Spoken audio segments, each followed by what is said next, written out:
बनारस के प्रस्कून शहर में एक मशहूर खातून डॉक्टर रहती थीं। नाम था डॉक्टर राधिका शर्मा।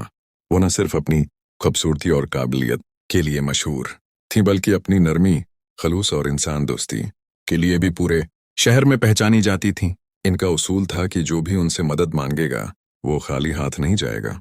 ये बात पूरे शहर में ज़रबुल मसल बन गई थी। कोई कपड़ा मांगता, कोई दवा, तो कोई थोड़े से पैसे। डॉक्टर राधिका सबकी मदद करती थी। हर रोज सुबह वो मंदिर जाते, पूजा करती और दरवाजे पर बैठे एक भिखारी को कुछ पैसे देती थी। वो भिखारी हमेशा मैले कपड़ों में सिर झुकाए चुपचाप बैठा रहता। उसके चेहरे पर गुबार था, मगर आंखों में एक अजीब सी गहराई, जैसे कोई राज छिपा हो। वो ज्यादा बात नहीं करता, बस राधिका के हाथ से पैसे लेता और आहिस्ता से कहता, शुक्रिया मैडम जी। बाहर से देखने पर राधिका की जिंदगी मुकम्मल लगती थी। एक कामयाब अस्पताल, इज्जत, शहरत और एक प्रसकून घर। लेकिन इस खुशनुमा जिंदगी के पीछे एक गहरा दुख छुपा था। 2 साल पहले उनके शौहर विकास शर्मा एक हादसे में वफात पा गए थे। इस दिन के बाद राधिका के चेहरे की मुस्कुराहट तो बाकी रही, मगर दिल के अंदर से वो टूट चुकी थी। उन्होंने अपना दर्द छिपाकर खदमत को अपनी इबादत बना लिया था। एक दिन तेज बारिश हो रही थी। मंदिर की घंटियां बज रही थीं और फजा में मिट्टी की खुशबू फैली थी। राधिका जैसे ही मंदिर से बाहर निकले, वही भिखारी आहिस्ता से बोला, मैडम जी, क्या आप मुझसे शादी करेंगी? राधिका ठटक गए। उनके कदम वहीं रख गए। उन्होंने गौर से देखा। न वो हंस रहा था, न मजाक लग रहा था। बस उसकी आंखों में कुछ ऐसा था जो सीधा दिल को छू गया। राधिका ने हल्की सी मुस्कुराहट के साथ कहा, तुम अभी ना अजीब बातें करते हो। ये लो पैसे और जाकर बारिश से बचो। मगर इस बार भिखारी ने पैसे लेने से इनकार कर दिया।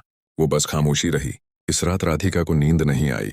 दिल में एक ही सवाल गूंजता रहा, आखिर वो भिखारी कौन है? उसकी आंखों में इतना दर्द क्यों था? अगले दिन वो फिर मंदिर गई।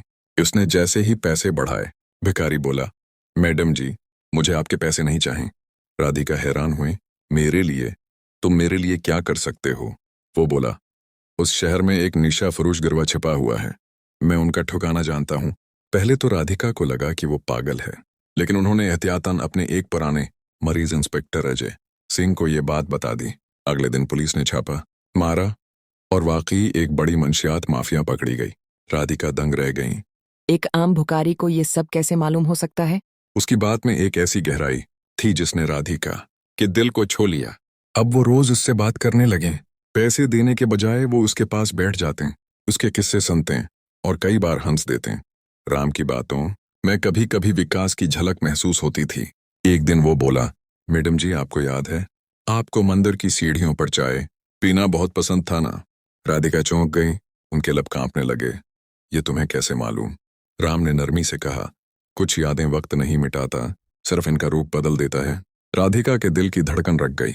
इनकी आंखों में आंसू आ गए, जैसे बरसों पुराना दर्द किसी नई रोशनी में बदल गया हो। उस लम्हे राधिका को एहसास हुआ, कभी कभी मोहब्बत जिस्म से नहीं, रूह से पहचानी जाती है। शायद राम वही था जिसे वो बरसों पहले खो चुकी थी।